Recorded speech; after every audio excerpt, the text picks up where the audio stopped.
Elle s'appelle Eva Braun. Elle est la maîtresse d'Hitler. Elle fait sa gymnastique au bord d'un lac de montagne, pendant que des millions de victimes de son amant agonisent dans toute l'Europe.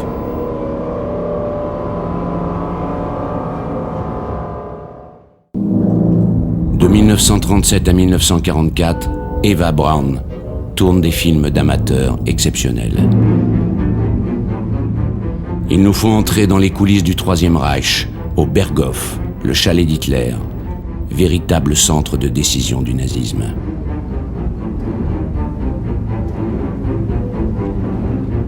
Ces documents uniques seront une prise de guerre des services secrets alliés en 1945 et serviront de pièce à conviction pour les grands procès des dignitaires du régime.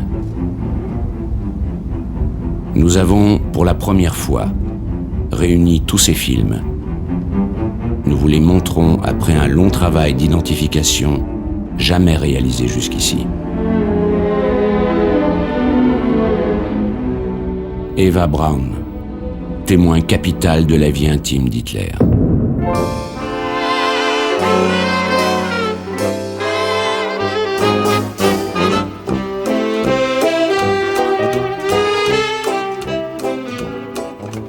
C'est encore la paix, ou plutôt l'avant-guerre. Berchtesgaden, station de montagne près de Munich, au sud de l'Allemagne, dans les Alpes de Bavière. Le Berghof est à quelques kilomètres. C'est ainsi qu'Hitler l'a baptisé, le havre de la montagne. Le décor du film d'Eva Braun, c'est la terrasse où Hitler reçoit et parfois se repose. Il est le maître absolu de l'Allemagne depuis maintenant 4 ans. Eva Braun, à droite, en reflet dans la vitre, le film sans arrêt. Elle croit qu'un jour Hollywood se servira de ses plans pour une superproduction sur le Führer.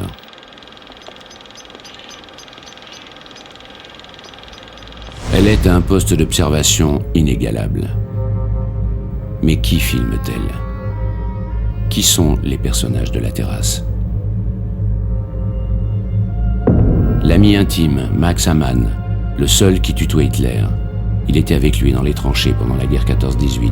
Il l'aide maintenant à dévorer le monde. Jamais très loin, le médecin personnel d'Hitler, l'énigmatique Dr Morell.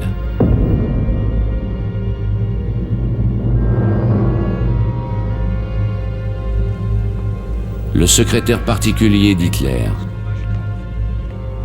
Martin Bormann, espion servile de l'entourage. Le photographe personnel d'Hitler, Heinrich Hoffmann, il joue un rôle essentiel auprès du Führer. Il le connaît depuis longtemps, ils se sont rencontrés après la Grande Guerre.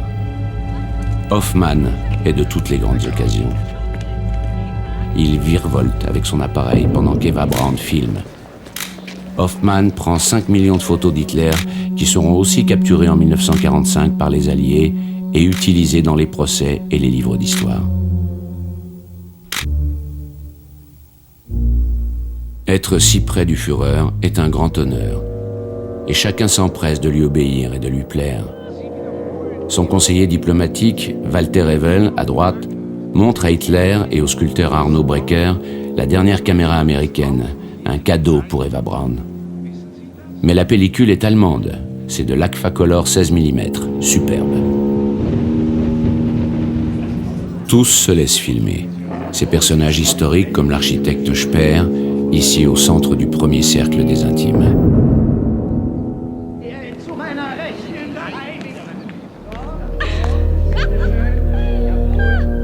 Tous ont la consigne de ne jamais parler d'Eva Braun. Elle est la maîtresse du Führer, mais secrète. Il lui fait des baisements cérémonieux comme à toutes les femmes qu'il rencontre. Personne ne doit en parler, le personnel doit rester discret, le public ne doit pas savoir. Elle est officiellement une secrétaire parmi les autres, mais avec un meilleur salaire, 1000 marks, dans les 4000 € par mois. Lorsqu'elle tourne ses films d'amateurs, c'est pour justifier sa présence, auprès du Führer. Nous sommes en 1937. Hitler passe déjà beaucoup de temps au Berghof. Eva Braun le filme en le glorifiant, sans se soucier de ce qu'il fait ni de ce qu'il prépare. Pour elle, Hitler est un homme affectueux et attentionné, avec qui elle partage l'amour des animaux.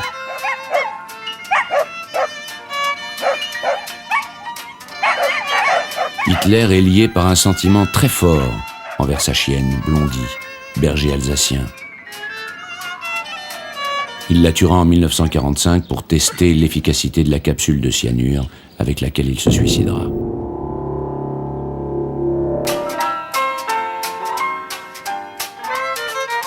Il y a des chiens partout, soignés par une nombreuse domesticité.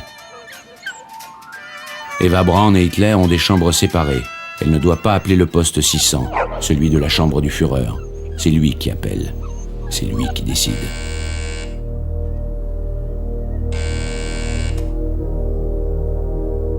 Car l'obsession de domination d'Hitler s'exerce d'abord sur les femmes.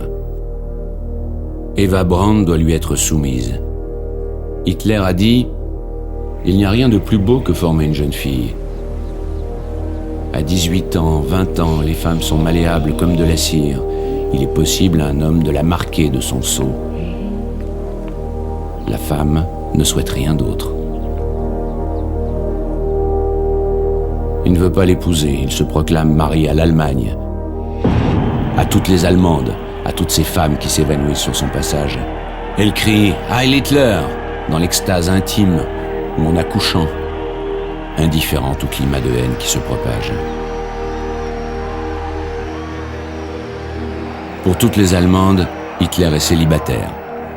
Mais y a-t-il eu des femmes dans sa vie avant Eva Braun ? Elles ont toujours occupé une place secondaire, il s'est surtout servi d'elles pour son ambition politique. Les femmes vont l'introduire dans les milieux de la haute bourgeoisie, de la finance et de l'industrie. Dès 1923, il courtise Winifred, la belle-fille de Wagner, son musicien préféré. Winifred Wagner est influente, antisémite, admiratrice d'Hitler.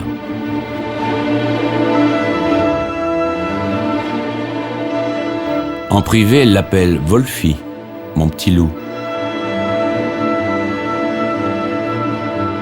Hitler garde ses distances mais entretient la relation. Elle va l'aider lorsqu'il se retrouve en prison pour 1 an après l'échec du putsch de 1923. Winifred Wagner lui fait passer dans sa cellule le papier sur lequel il écrit « Mein Kampf », « Mon combat », fondation du nazisme, bréviaire de la haine. Haine contre la France, à qui il veut faire payer le traité de Versailles, haine contre le marxisme et surtout haine contre les juifs. Pour Hitler, il y a 2 catégories d'hommes, la race supérieure, les Germains, et les races inférieures, les Noirs, les Jaunes, les Slaves. Les Juifs, eux, n'entrent pas dans l'espèce humaine. Ce sont des bacilles qu'il faut éliminer, comme tous les microbes. Telle sera son épouvantable mission. Hitler sort du rang. Tout au long des années 20, il crée, puis entraîne dans sa folie des hordes d'assassins, les SA et les SS, pour imposer son idéologie fanatique et raciste. Il s'y consacre entièrement. Il n'épousera personne. Pas même Winifred Wagner, qui continue à le soutenir. En 1929, en pleine lutte politique, Hitler vit à Munich et se détend avec sa nièce, Gélie, dont il est le tuteur. Elle a 23 ans, lui 40. Elle est magnétisée par cet oncle qu'elle trouve étrange et ambigu. Hitler la désire et semble jouer de perversité à son égard. Mais sa soif de pouvoir est plus forte et le ramène à son objectif, la conquête de l'Allemagne. C'est là que le photographe Heinrich Hoffmann prend une place décisive dans sa vie. Il devient, en quelque sorte, son chargé de communication, une idée neuve en politique. Hoffmann est de tous les rassemblements nazis. Il développe le magnétisme d'Hitler sur fond de musique de Wagner.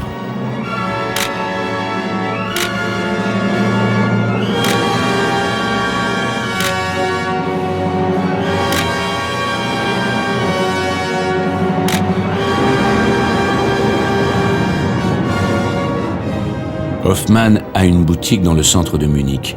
En 1929, il cherche une secrétaire et passe une annonce. Une jeune fille se présente, Eva Braun, 17 ans. Elle sort d'une école religieuse, elle n'a aucune idée sur rien, sauf devenir actrice et aller à Hollywood.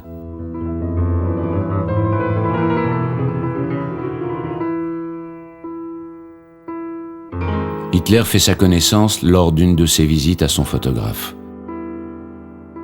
Il la remarque. Elle ressemble à sa nièce Geli, qui occupe toujours ses pensées. Eva Braun est fascinée par son aspect brutal, dominateur. Il se promène avec une cravache.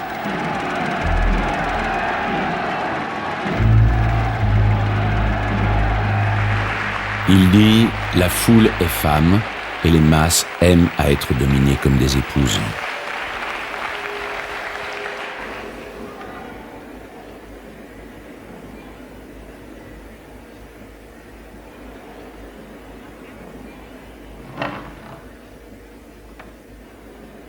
Hitler sait dompter la foule.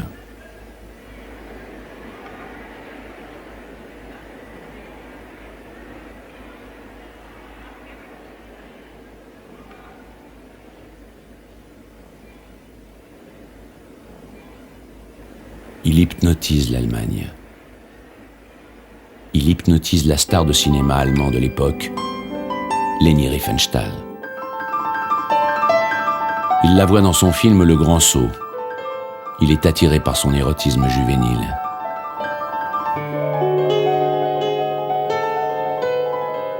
Elle dit, de ses discours jaillit un jet immense, si puissant, si violent, qu'il atteindrait le sommet du ciel. Hitler lui fait aussi la cour, mais il ne songe qu'au pouvoir. Il refuse toute liaison sérieuse. Et pourtant, il continue à harceler et à séquestrer sa nièce Geli. Elle se suicide le 17 septembre 1931. Sans état d'âme, Hitler fait d'Eva Braun sa maîtresse, sur le canapé de son bureau. Quelques brèves étreintes qui s'espacent. Elle a perdu sa virginité, ce qui était capital à l'époque, et il a disparu. Elle fait une première tentative de suicide en 1932. Hitler lui offre un chien.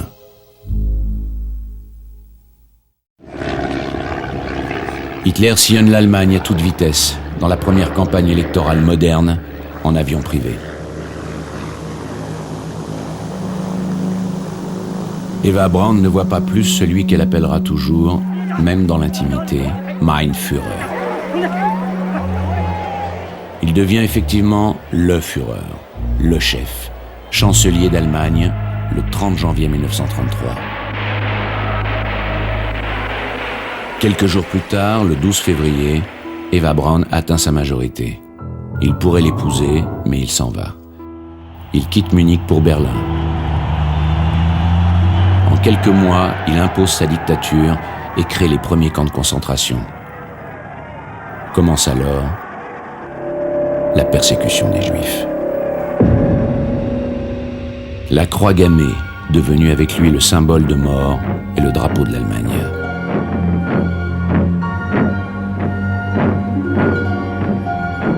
Il fait de Leni Riefenstahl la réalisatrice du Troisième Reich et exploite sa ferveur et son talent. Elle lui donne le chef-d'œuvre de la propagande, le triomphe de la volonté. Ce film enracine le nazisme en Allemagne et lui fait gagner de nombreux adeptes dans le monde.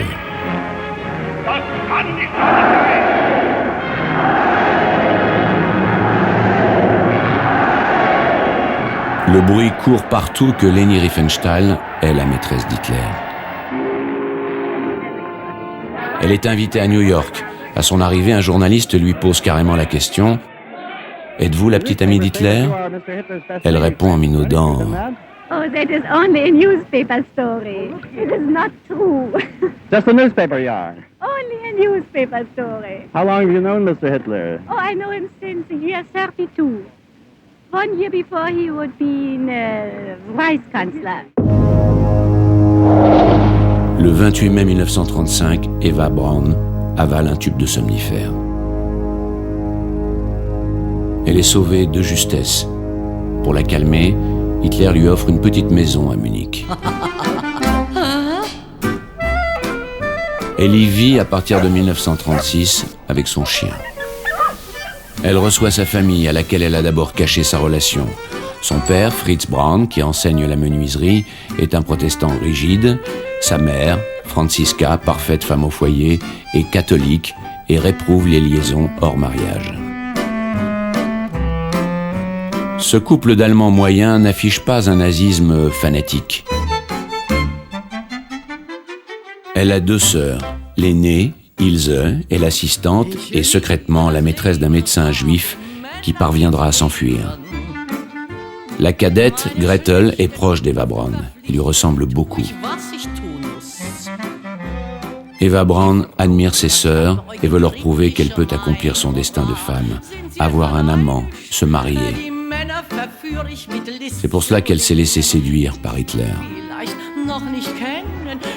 Pour lui, Eva Braun est le type même de la femme aryenne, saine, blonde et de race pure.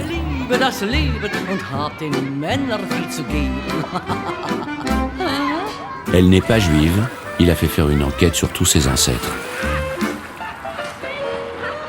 Elle n'est pas non plus suspecte de la moindre contestation politique. Restée très immature, elle ne pense qu'à s'amuser.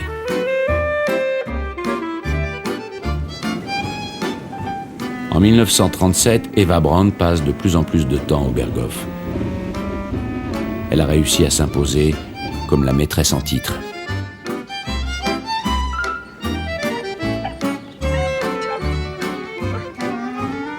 Peu à peu, elle se constitue une nouvelle famille. Elle se rapproche de l'épouse du docteur Morel, qui devient sa deuxième mère. Eva Braun détend l'atmosphère du Berghof. Elle est très sympathique, très gentille avec nous, écrit dans ses mémoires l'un des SS de la garde. Hitler a peur de la solitude. Il a besoin d'être entouré. Il a transformé le Berghof pour y recevoir sans arrêt des invités. Eva Braun est l'hôtesse souriante. Il semble qu'Hitler ait trouvé en Eva Braun la partenaire idéale.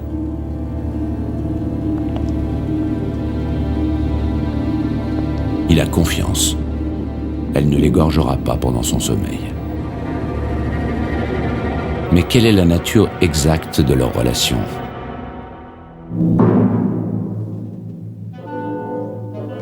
La vie sexuelle d'Hitler a-t-elle été influencée par les sévices corporels que lui aurait infligé son père ? Par l'amour exagéré qu'il a porté à sa mère ?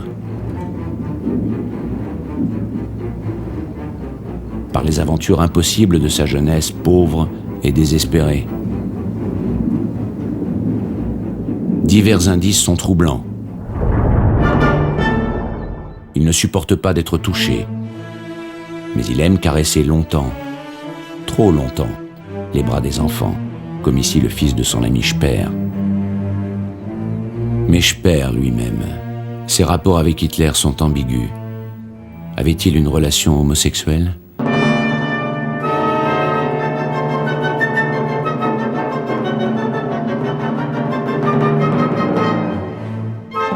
Pour certains historiens, Hitler est pédophile. Pour d'autres, sadomasochiste, avec des tendances cathologiques.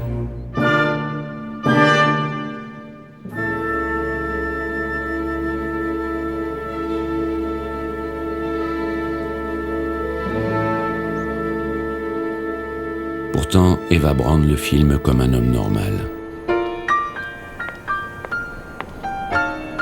Et sur le plan de la sexualité, elle ne se plaint jamais. Elle donne plutôt l'impression d'être satisfaite. Elle se procure des diaphragmes et les premières pilules contraceptives. Elle est fascinée, docile, complaisante, et prend toujours soin d'ignorer les crimes qu'Hitler est en train de commettre.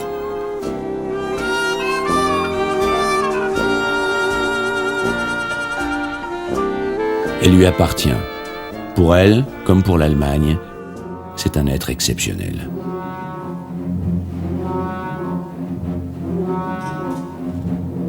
Elle est hypnotisée par ses yeux, toujours immobiles. En fait, il craint la lumière. Les attaques de gaz de la Grande Guerre en seraient la cause. Il porte des lunettes, mais seulement en privé. Il se sert souvent d'une grosse loupe. Eva Braun est troublée par la voix d'Hitler, différente de la manière dont il martèle ses slogans. Zurzeit vermord sind oder die Sümpfe sind und so weiter, dass wir die eben durch den Arbeitsdienst kultivieren. Elle est maintenant solidement installée dans l'intimité d'Hitler et dans le national-socialisme.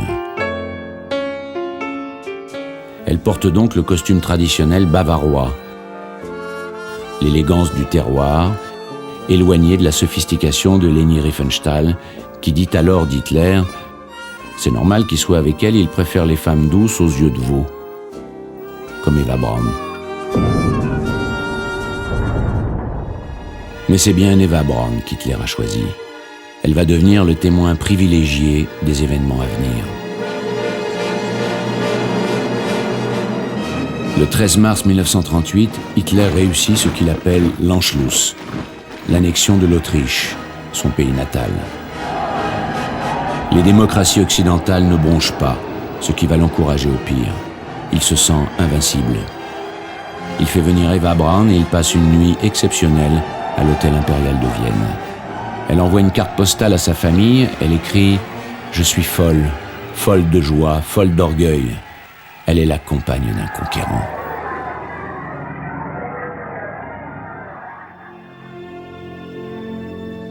Elle le filme quand il retourne dans sa petite école autrichienne.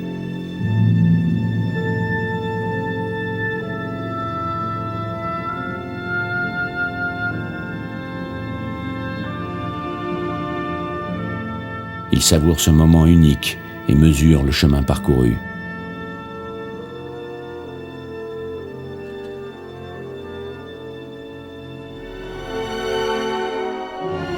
Le petit gamin souffreteux, le peintre raté, est maintenant comparé dans les livres scolaires à Frédéric II et Bismarck.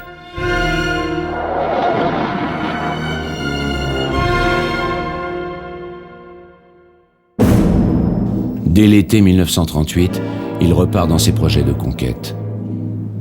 Il veut continuer à intégrer ceux qui parlent allemand et qui vivent encore en dehors du Reich, comme les Sudètes, des Tchèques d'au-delà de ces montagnes.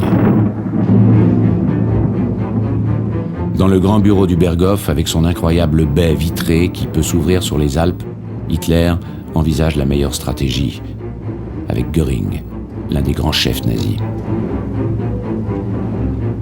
La situation est moins simple que celle de l'Autriche. La Tchécoslovaquie est protégée par la France et la Grande-Bretagne. Réclamer une partie de son territoire comporte un risque de guerre. Mais les Français et les Anglais signent le 30 septembre 1938 les accords de Munich qui démembrent la Tchécoslovaquie.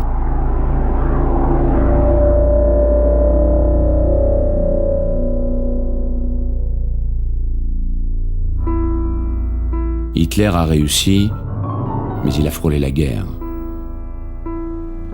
Il rédige un testament secret où la première et la plus importante disposition concerne Eva Braun. Une pension de 1000 marks par mois lui serait attribuée.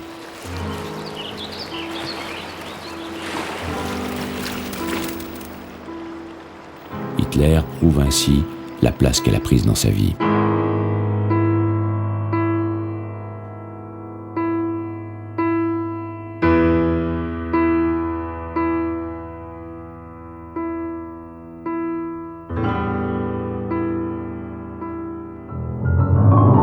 Il lui donne d'ailleurs une nouvelle preuve de considération en lui faisant aménager, à Berlin, un appartement dans la nouvelle chancellerie du Reich, construite par Speer, chef-d'œuvre de mégalomanie.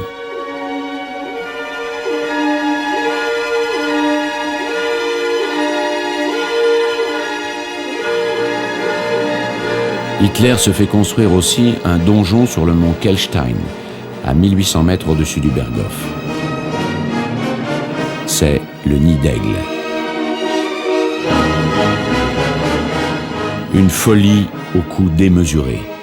Il a fallu percer dans la montagne un tunnel aux parois entièrement décorées de faïence dans lequel un ascenseur de métal doré monte 124 mètres.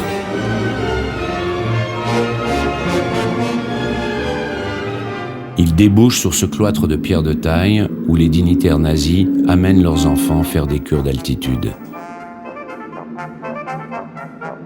Les grands criminels font beaucoup d'enfants, comme ils le recommandent à leur peuple. Ils feront de bons soldats, de bons SS. Gerda Christian, la secrétaire d'Hitler, s'assoit à la droite du Führer. À sa gauche, Eva Braun. Seuls les intimes ont le privilège de monter au nid d'aigle.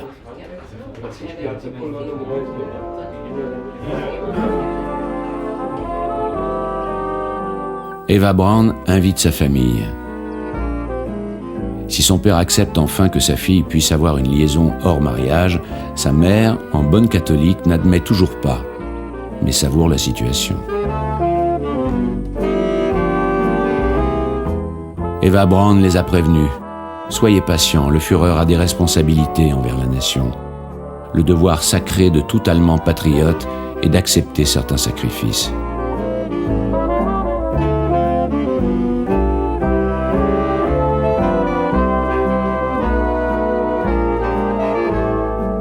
Hoffmann, qui est, bien entendu, de toutes les invitations, surveille du coin de l'œil.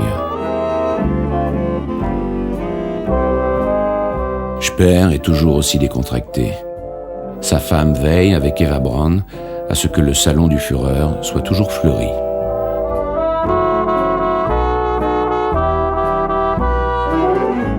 Une journée dans le monde des nazis heureux. Hitler est dans la seule période calme de son existence, une sorte d'entracte.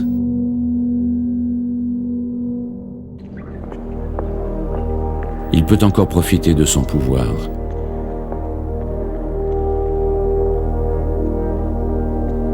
Il roule en Mercedes, sa voiture préférée, lui qui n'a pas son permis, sur les autobahns, les autoroutes, fierté du régime, en avance sur l'époque, mais encore déserte.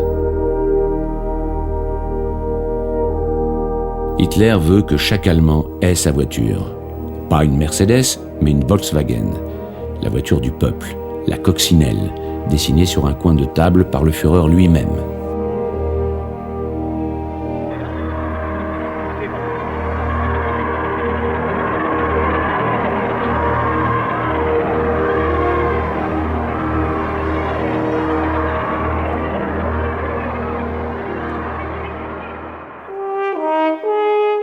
Hitler inaugure encore des salons de peinture, fier d'avoir débarrassé le monde de l'art juif, remplacé par l'art nazi.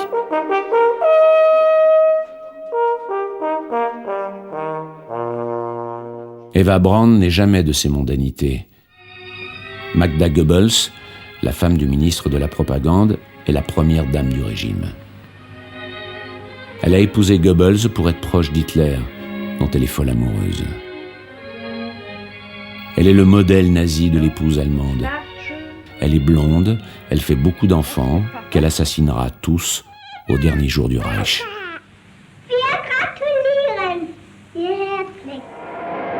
Alors qu'Eva Braun est toujours dans l'ombre, Magda Goebbels préside les œuvres de charité, inaugure le festival Wagner à Bayreuth, devenu le temple de la culture nazie.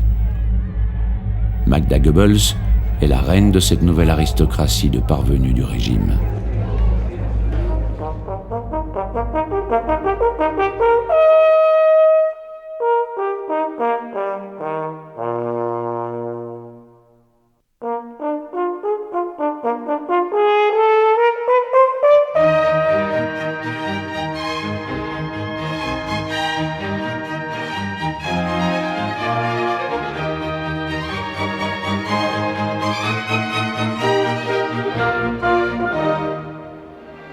Hermann Göring est l'un de ses parvenus. Ancien pilote de chasse, héros de la guerre, nazi de la première heure, désormais maréchal et chef de l'aviation, il possède une immense propriété au nord de Berlin, remplie de trophées de chasse et de tableaux de maîtres raflés aux Juifs. Il reçoit Hitler, mais pas Eva Braun, car ce morphinomane n'en est pas moins puritain. Il n'invite pas les maîtresses. Le 4 novembre 1938, le baptême de la fille de Göring est l'une des rares cérémonies religieuses auxquelles assiste Hitler. Eva Braun n'est pas conviée. Les mondanités, elle les fait chez elle, avec sa mère, sa sœur Gretel et ses amis dans sa maison de Munich. Comme tous les Allemands, ils ne savent pas que leur destin est scellé. Hitler déteste la paix. Il a mal vécu le soulagement des Allemands après les accords de Munich. Il veut retendre la situation, revenir à Mein Kampf. Il l'a écrit. Il est venu pour faire la guerre. Pour faire la guerre, il faut la haine.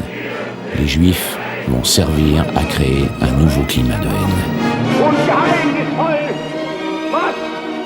Les choses s'accélèrent. Le 9 novembre 1938, Hitler et Göring ordonnent un immense pogrom qui portera ce nom sinistre, la nuit de cristal.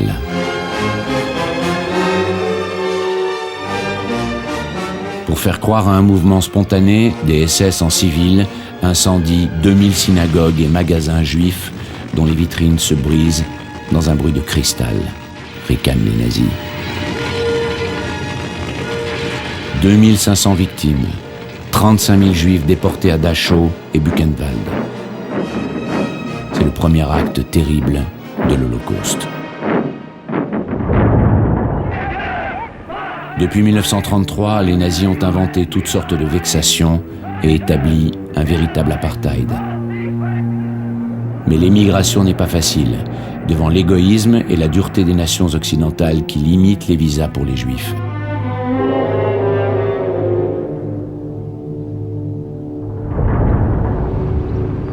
Au Berghof, Eva Braun filme l'arrivée de l'envoyé spécial du roi Ibn Saoud d'Arabie, qui s'oppose à l'établissement des Juifs en Palestine et apporte son soutien au nazisme.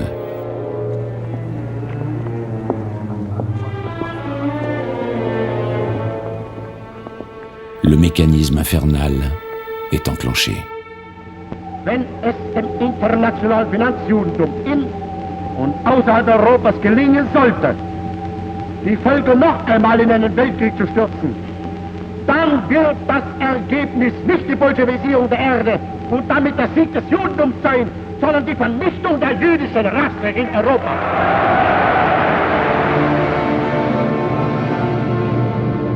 Le 15 mars 1939, Hitler envahit ce qui reste de la Tchécoslovaquie au mépris des accords de Munich. Il est clair maintenant que les hommes qui sont près de lui sont investis d'une mission de meurtre. Himmler et Heydrich qu'Eva Braun filme sur la terrasse du Berghof. Elle dit à sa sœur « Himmler me donne des frissons dans le dos ». Himmler est le chef des SS et Heydrich le chef de la Gestapo. Des spécialistes ont pu détecter leur dialogue. « Rien ne doit nous distraire de notre projet », dit Himmler, en souriant à l'idée de tuer les Juifs.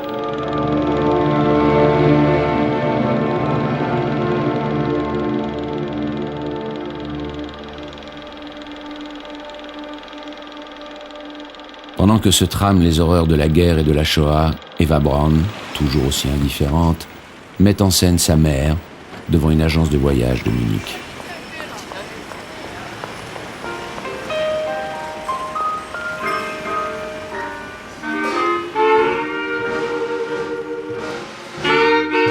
La famille Braun embarque pour une croisière dans le Grand Nord.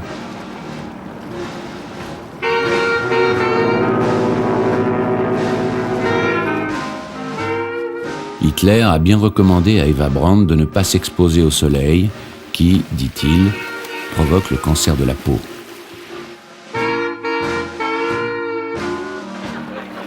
Marqué par l'alcoolisme de son père, Hitler interdit la consommation d'alcool en sa présence. Mais comme chaque fois qu'il est loin, Eva Braun fait la fête. Elle tourne avec soin son premier grand film documentaire, rêvant d'égaler Leni Riefenstahl.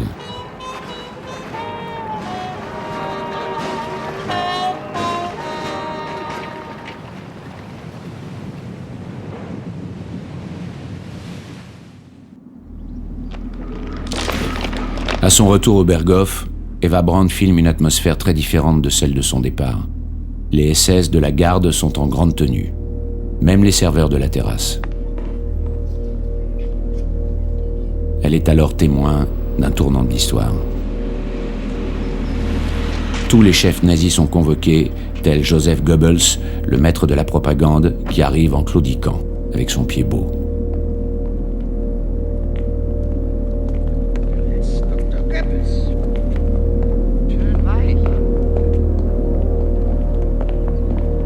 Joachim von Ribbentrop, le représentant en Champagne, devenu ministre des Affaires étrangères parce qu'il parle anglais et qu'il sait tenir une tasse de thé.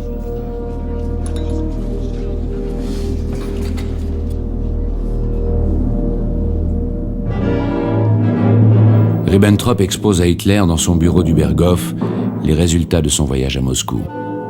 Il vient de signer avec Staline le pacte germano-soviétique, dont la photo, signée Hoffmann, est un choc pour les communistes du monde entier et pour les nazis. Hitler explique qu'il vaut mieux s'allier provisoirement avec Staline pour ne pas avoir à se battre, comme en 1914, sur deux fronts.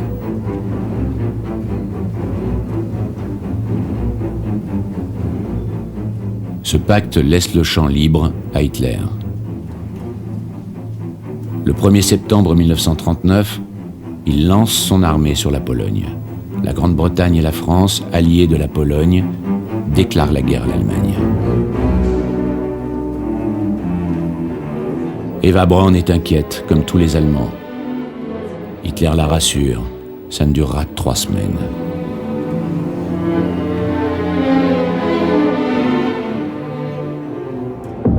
Effectivement, en 3 semaines, après ce qu'il appelle la Blitzkrieg, la guerre éclair, Hitler est devant Varsovie, qu'il fait bombarder sans raison militaire pour impressionner les Anglais et les Français qui ne bougent pas. Immédiatement se met en place une administration allemande et la chasse aux Juifs commence.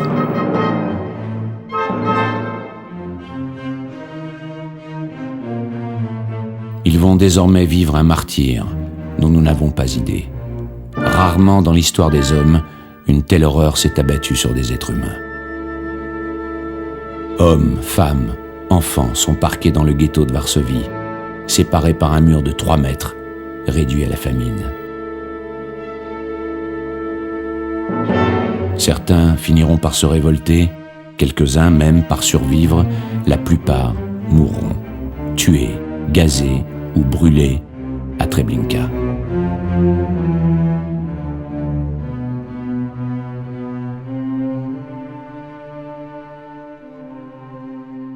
Pendant ce temps, Eva Braun soigne sa ligne, dans une cruelle indifférence à la barbarie nazie.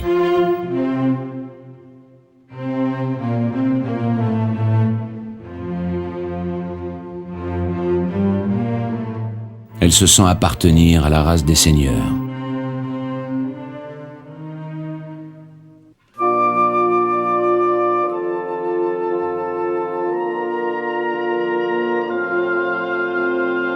Elle glisse sur le malheur. Eva Braun est à l'unisson de l'Allemagne, endoctrinée et fanatisée. Chaque Allemand peut se réveiller le matin en se disant avec satisfaction « Quel bonheur de ne pas être juif ».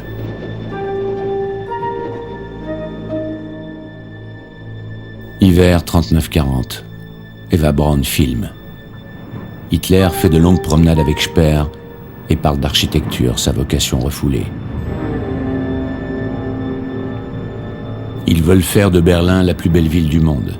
Elle sera rebaptisée Germania.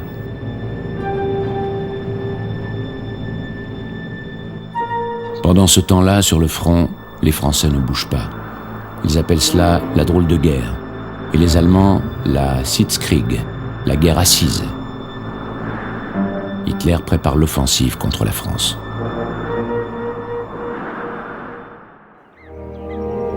Le printemps a toujours été, dans l'univers nazi, l'occasion d'une série de fêtes.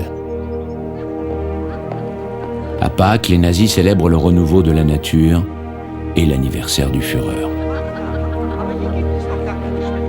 Au Berghof, Eva Braun met en scène l'événement.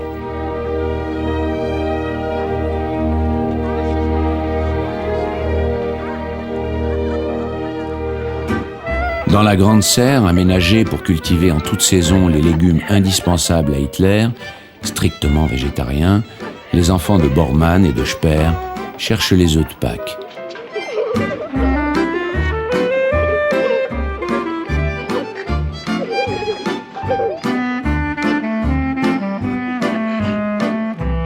Eva Braun, elle aussi, rêve d'avoir des enfants comme toutes les Allemandes, à qui la propagande hitlérienne conseille frénétiquement d'assurer la relève de la race pure et les effectifs des armées. 5 millions de jeunes Allemands vont mourir pour Hitler.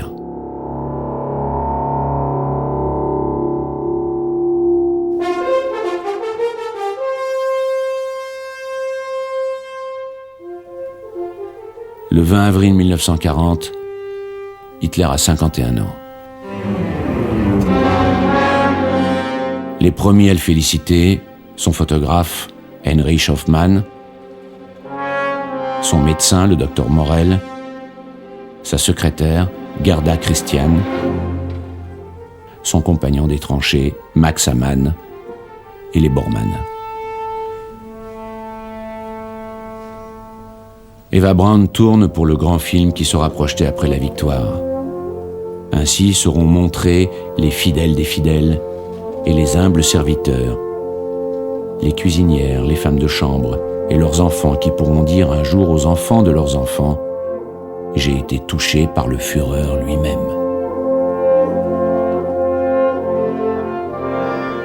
Mais le moment est grave. Le pays est en guerre. Hitler s'attend à un affrontement difficile. Il a du respect pour l'armée française depuis Verdun. Le 10 mai 1940, il lance l'offensive contre la France selon un plan risqué qu'il a imposé à ses généraux. Hitler est proche de ses soldats. Il aime la guerre. C'est la guerre qui l'a sorti de la rue en 1914.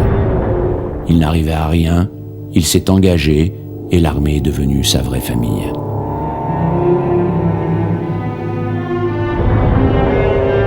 Sa seule véritable intimité, c'est avec les soldats.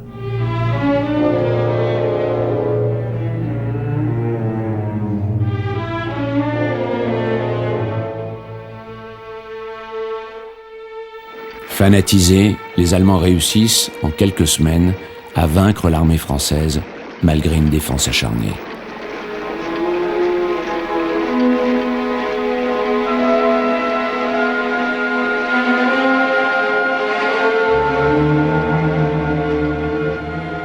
Pour Hitler, le symbole de cette victoire, c'est la reconquête de l'Alsace-Lorraine. Strasbourg est de nouveau uni au Reich. Le 22 juin 1940, Hitler arrive dans la fameuse clairière de Compiègne, où fut signé dans ce wagon historique l'armistice du 11 novembre 1918 qui consacrait la victoire de la France. Hitler a fait sortir le wagon de son musée, il l'a fait replacer ici pour que l'humiliation des Français soit complète. Le traité de Versailles est effacé, comme il l'avait prédit dans Mein Kampf. Le soir même, Eva Braun fait la fête dans sa maison de Munich avec parents et amis, comme tous les Allemands.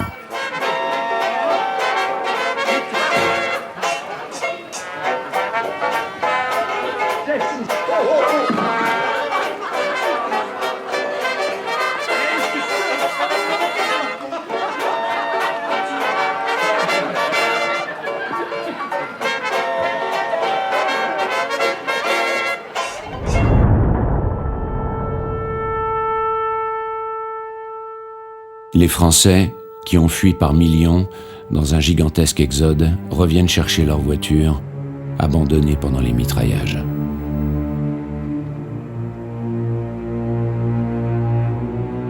Les Allemands conduisent vers les camps de prisonniers 2 millions de soldats français.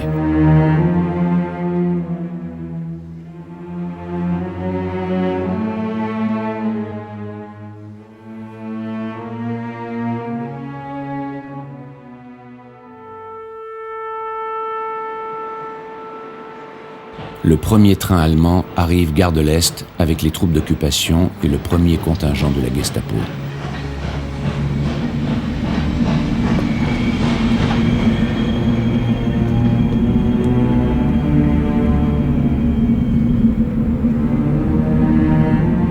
Le lendemain de l'armistice, le 28 juin 1940, à l'aube, Hitler est à Paris.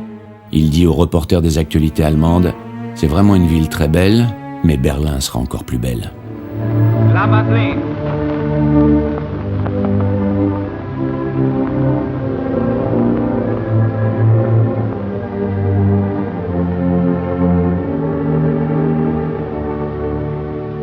Place de la Concorde. Der Triumphbogen. Trocadero.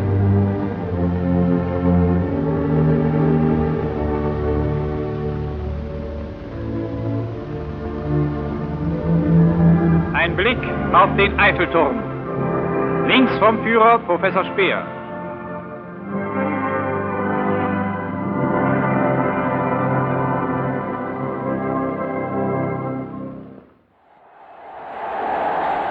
Berlin, 6 juillet 1940, c'est le triomphe d'Hitler.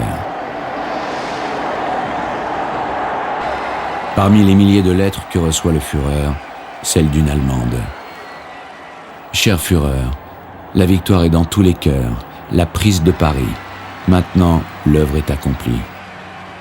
Mon Führer, nous avons confiance en vous. Tous disent, c'est le Führer qui décide.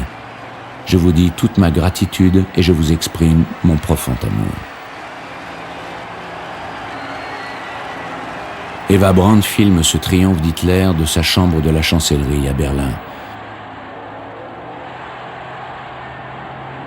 Le petit agitateur d'extrême droite qu'elle a rencontré 10 ans plus tôt est devenu le maître du monde. Il repart pour en finir avec la Grande-Bretagne. Sur les côtes de la Manche, il ordonne la préparation d'un débarquement en Angleterre qui n'aura jamais lieu. Ce que recherche Hitler, c'est à se débarrasser de son pire ennemi, celui qu'il appelle cet ivrogne de Churchill.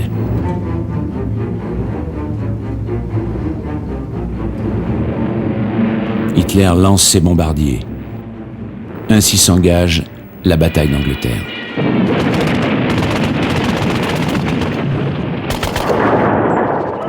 Pendant ce temps, au Berghof, Eva Braun se change 6 fois par jour et redistribue ses robes à ses sœurs.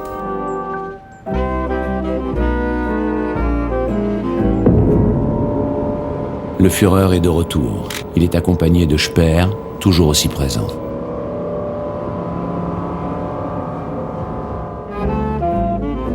Hitler vit désormais les 2 tiers de son temps au Berghof, l'endroit où il se sent le plus en sécurité. Il passe ses soirées à visionner des films. Très tard, Eva Braun montre ses tournages érotiques.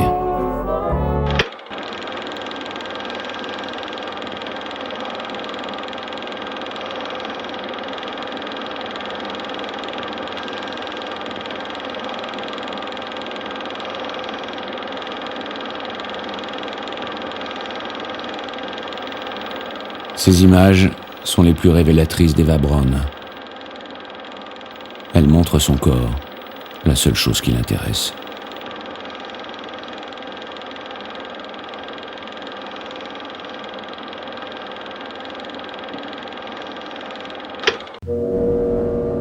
Hitler se couche rarement avant 3 heures du matin et se fait réveiller vers midi. Un frugal déjeuner, et il fait de longues promenades avec ses principaux conseillers, comme ici Ribbentrop. Il parle de la suite de la guerre, à l'Est, Ce que veut Hitler, c'est conquérir les terres de l'Est pour les redistribuer aux Allemands. Il contemple cette montagne en forme de table où la tradition allemande situe la tombe du grand empereur germain Frédéric Barberousse. Barbarossa, c'est le nom qu'Hitler choisit pour ce plan d'invasion de l'Union soviétique. Hitler se méfie, avec raison, de l'hiver russe. Il faut attendre le printemps suivant. Fin juillet 40, Eva Braun, toujours aussi indifférente au sort du monde, embarque, caméra au point, avec sa famille, dans l'avion du Führer. Un Focke-Wulf 200 Condor, qui finira 2 ans plus tard par être abattu en transportant des cadeaux de Noël d'Hitler à ses soldats. Pour ce voyage de juillet 40, Hitler a dépêché son pilote attitré, Hans Bohr. Ce film d'Eva Braun est un témoignage rare sur l'atmosphère de l'avion personnel d'Hitler. Large fauteuil de velours aux teintes de bon goût. Rien n'est trop beau pour les familiers du Führer, parmi lesquels figurent désormais les parents d'Eva Braun. Ils sont maintenant très fiers de la réussite de leur fille, qui est reçue en ambassadrice par des officiers et des diplomates allemands.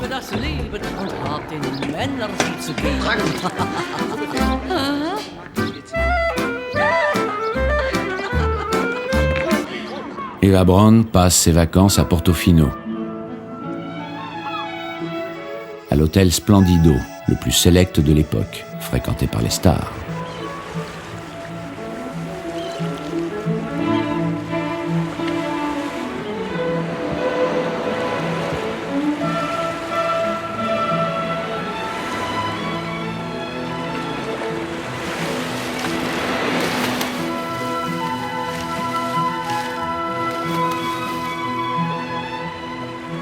Quel bonheur de se rouler dans les vagues chaudes alors que l'Europe souffre et que l'Angleterre résiste sous les bombes.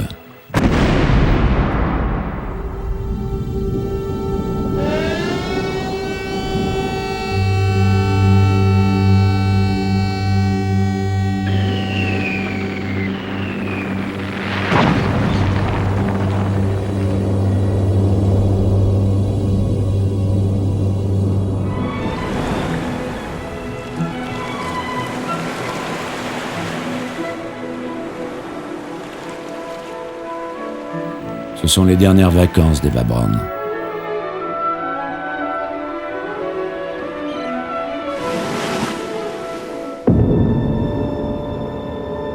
Début juin 1941, elle filme Hitler avec le général SS Sepp Dietrich, l'un des chefs militaires nazis les plus brutaux, l'un des plus brillants aussi. Dietrich, comme des millions de soldats allemands, se prépare au combat mortel contre Staline. Sur le papier, tout est réglé, dans les moindres détails.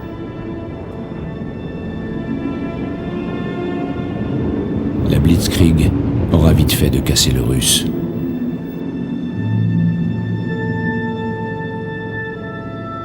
Un dernier au revoir à la sœur d'Eva Braun, Gretel, que manifestement Sepp Dietrich convoite. La bise aux enfants de Speer. Et c'est le grand départ. Sans déclaration de guerre.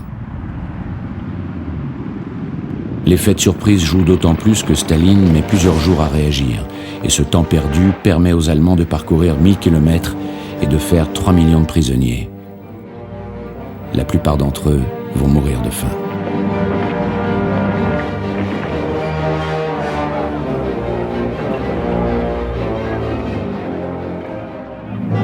Hitler, accompagné d'Himmler, félicite Sepp Dietrich et le décore d'une nouvelle croix de fer.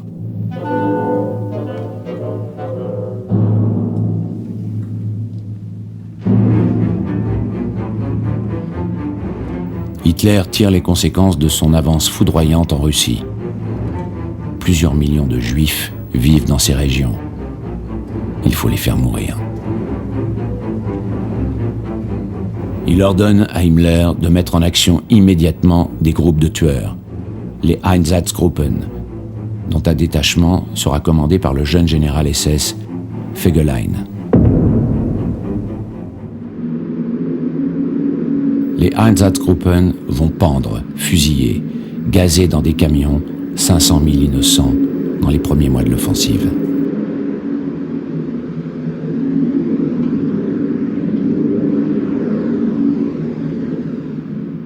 Hitler échoue devant Moscou.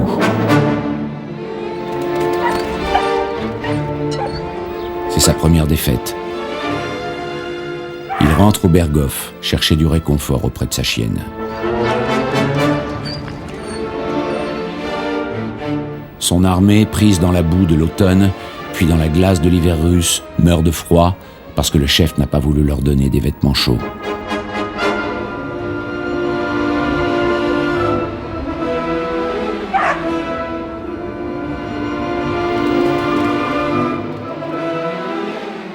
Eva, en revanche, est de plus en plus heureuse. Hitler se rapproche d'elle. Ses amis l'appellent maintenant la femme du chef. Hitler repart l'année suivante. Il reprend son train spécial pour le front de l'Est. Il a décidé d'en finir une fois pour toutes avec les Russes. Il réunit la plus grande armée de l'histoire avec le plus grand nombre de chars et d'avions. L'ennemi soviétique s'est révélé plus coriace que prévu. Cette fois, il le brisera dans une grande percée vers le sud, vers le pétrole, vers la ville de Staline, Stalingrad. Eva Braun passe la saison sans Hitler. Elle est seule au Berghof. Elle s'occupe, elle invite des amis.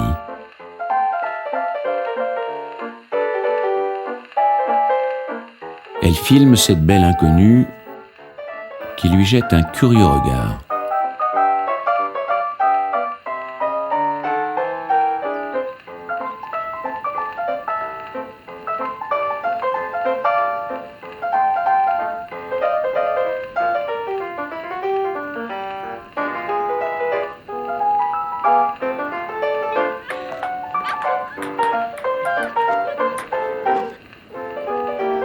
Elle filme les enfants, ceux d'Herta Schneider, sa meilleure amie depuis l'école primaire. Eva Braun continue à rêver de maternité.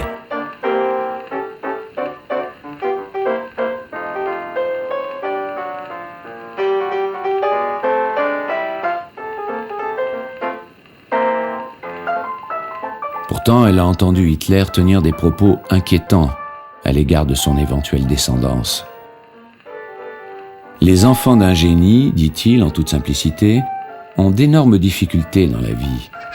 Ce sont toujours des crétins. Hitler tue ce qu'il appelle les crétins. Dans son empire, il gaze les handicapés et il fait tourner des films pour montrer aux Allemands le bien fondé de cette euthanasie d'État qui supprime les bouches inutiles. À la Noël 1942, alors que la 6e armée agonise à Stalingrad, Hitler se fait complaisamment filmer par Eva Braun, entourée d'enfants. Il les touche, il se rassure.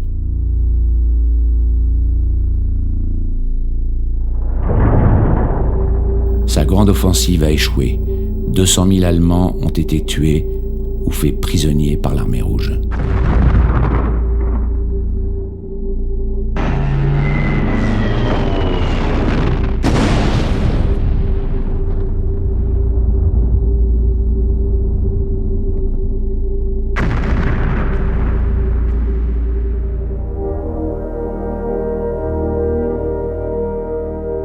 Eva Braun ne s'en fait pas. Elle est de plus en plus certaine de la victoire. Elle croit, comme tous les Allemands, que les armes secrètes vont renverser la situation. Comme les fusées V2 qu'Himmler inspecte à Peenemünde, sur la côte de la Baltique. Il les fait construire par ses déportés, dans des conditions effroyables.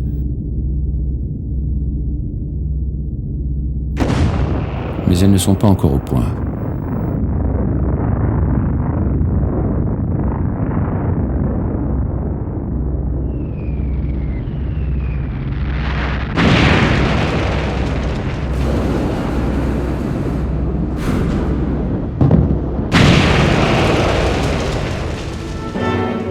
père est devenu ministre de l'Armement. Il fait montre de qualité d'organisateur exceptionnelle qui prolonge la guerre. Malgré les bombardements, il fait produire plus de chars, plus d'avions qu'en 1940.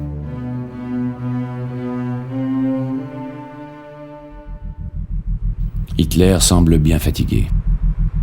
Sa moustache a blanchi, son teint est devenu cireux.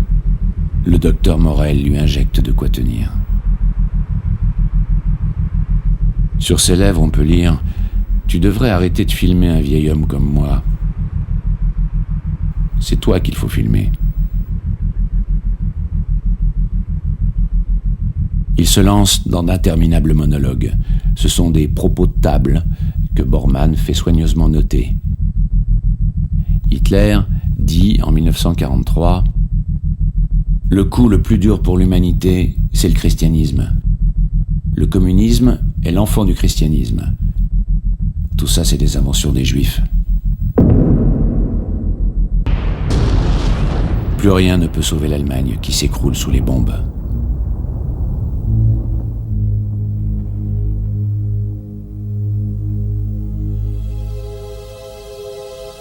Il ne peut plus vaincre, mais il peut encore tuer.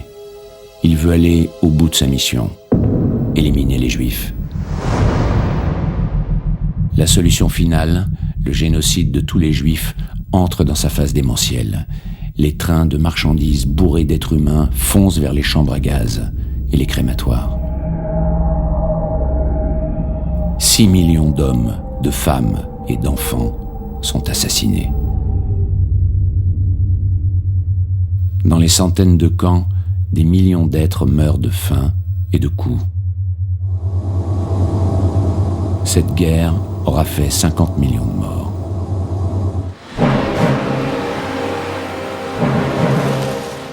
À quelques jours du débarquement allié en Normandie, Hitler marie la sœur d'Eva Braun, Gretel, avec le sinistre général SS Fegelein, l'assassin des Einsatzgruppen.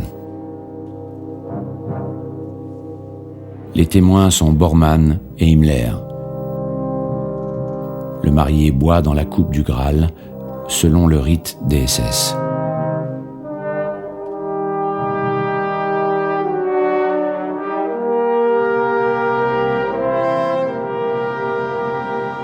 Fegelein est l'homme de liaison d'Himmler auprès d'Hitler. Son entrée dans le cercle le plus intime est un pas de plus dans la mainmise totale des SS.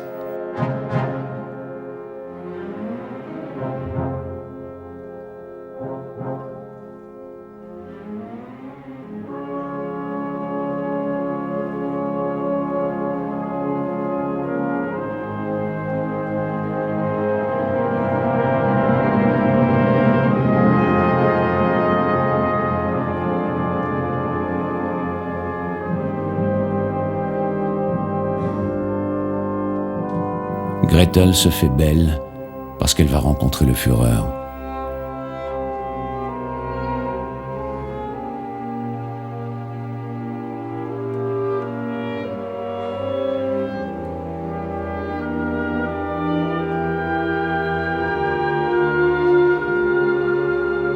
Hitler a voulu aussi ce mariage pour faire patienter Eva Braun, qui lui a dit « Je veux que ces noces soient très belles, comme si c'était les miennes. »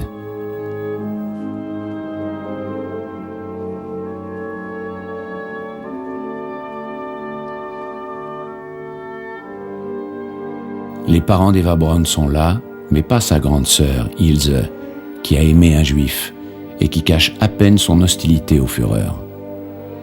Eva Braun lui a dit « Si tu continues, tu finiras dans un camp de concentration et je pourrai rien faire pour toi. » Ce qui prouve qu'elle sait.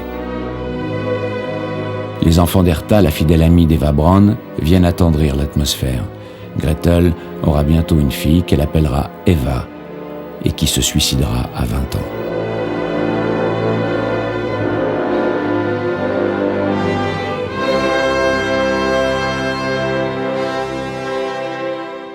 Gretel ne vivra pas longtemps avec Fegelein. Le petit bourreau sera fusillé par Hitler 6 mois plus tard pour trahison.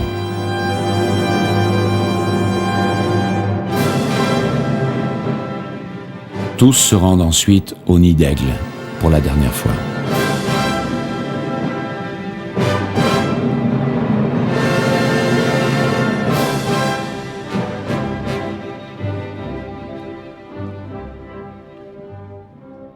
Ce sont les dernières images des films d'Eva Braun.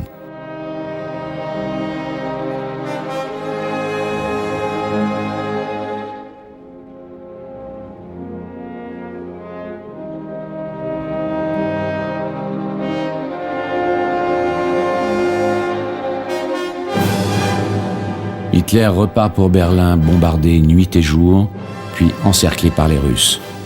Il interdit à Eva Braun de le rejoindre. Elle est à l'abri à Munich, que les Américains vont atteindre bientôt.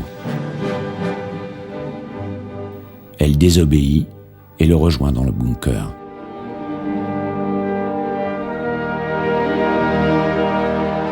Il l'épouse. Ils se suicident tous les deux.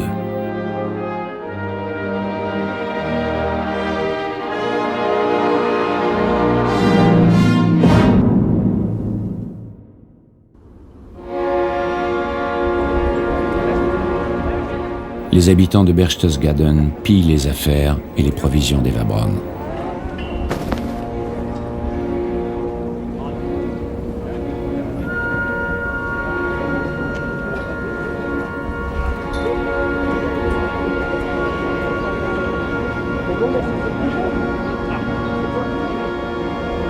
Le Berghof a été bombardé.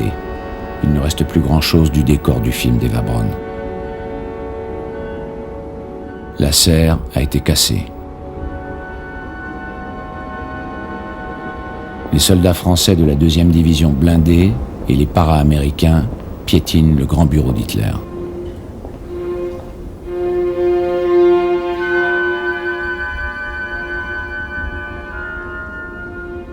Que sont devenus les personnages si importants de la terrasse? Ils sont tous morts, suicidés, ou en attente d'être jugés, comme Hoffmann, le photographe, qui avait présenté Eva Braun à Hitler. Il sera condamné comme profiteur du régime. Mais qui n'a pas profité du régime, se défend Hoffmann. Qui n'a pas chanté les louanges d'Hitler ou acheté mes livres? Il va passer de longues années en prison, comme le général SS Sepp Dietrich, accusé de crimes de guerre.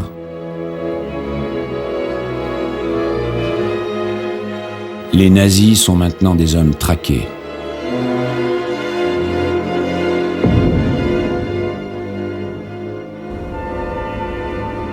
Eva Braun reste un mystère, celui de l'Allemagne. Elle a aimé Hitler comme l'Allemagne. L'Allemagne et le monde ont descendu les marches de l'enfer. Eva Braun, comme tant d'autres, a fermé les yeux. Elle n'a jamais eu le moindre remords, au contraire. Elle a tout fait pour laisser une trace de ces 13 années passées aux côtés d'Adolf Hitler. Quand elle a vraiment pris conscience que la fin était proche, elle a fait mettre en lieu sûr ses films et ses albums qui nous ont permis aujourd'hui d'entrer dans l'intimité d'Hitler.